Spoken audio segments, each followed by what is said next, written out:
Tez-tez biz hər şeyə dözürdük bizim vaxtımızda. Qadın susardı, qadın bağışlayardı.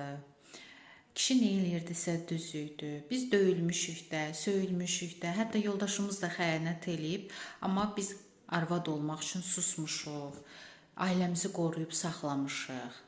Bu kəlməni tez-tez müasir gənc ailələrdə dava, dalaş, söz-söhbətlər olanda orta və yaşlı nəsildən eşidirik.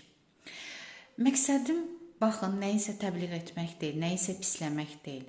Sadəcə orta və yaşlı nəsil bugün gənc ailələri dözümsüz adlandırmasının səbəbini ən azından uzun illərdir ailələrlə işləyən biri olaraq sizlərə izah etməyə çalışacağam ki, niyə bugünün müasir gəncləri dözümsüzdür, niyə orta və yaşlı nəsil onları qınayırlar, başa düşmürlər.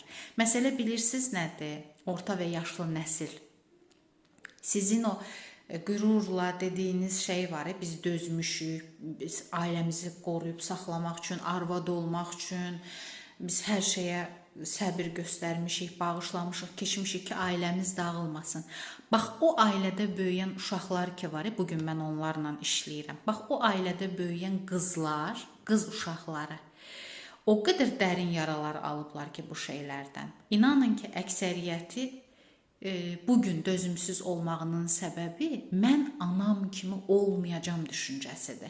Çünki aldığı yaralar mən anam kimi dözməyəcəm, səbir göstərməyəcəm, bağışlamayacam düşüncəsi ilə kiçik problemdə belə onun ana olma tərəfi, o ana yarası tətikləndiyi üçün dərhal kiçik problemdə belə problemi həll etməkdən qaçırlar.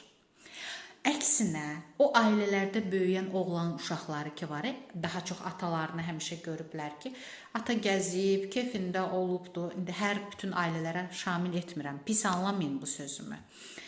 Ata gəzib, yəni öz işində olub, döyüb, söyüb, xəyanət eləyib, o ailədəki qadın, yəni anası dözüb, bağışlayıb, səbir göstərib.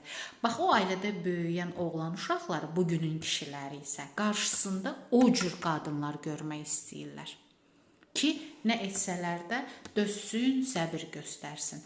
Təəssüf ki, əslində hər ikisi o böyüyən problemli ailələrin travmalarını daşıyırlar. Hər ikisi problemlidir. Ona görə də bugünün gəncləri dözümsüzdür, dözə bilmirlər. Dərhal da ayrılmağı seçirlər. Problemin həllini onda görürlər. Yəni, mənim sözüm o orta yaşlı nəsilədir ki, siz bizim üçün dəyərlisiniz. Mən qətiyyən sizi nədəsə qınamıram. Sadəcə sizin o qürurla danışdığınız şeylər ki var, o dediyiniz sözlər ki var, onlar hər biri sizin uşaqlarınızda yara kimi olub və bugünün dözümsüz gənclərinə çevirib, təəssüf ki.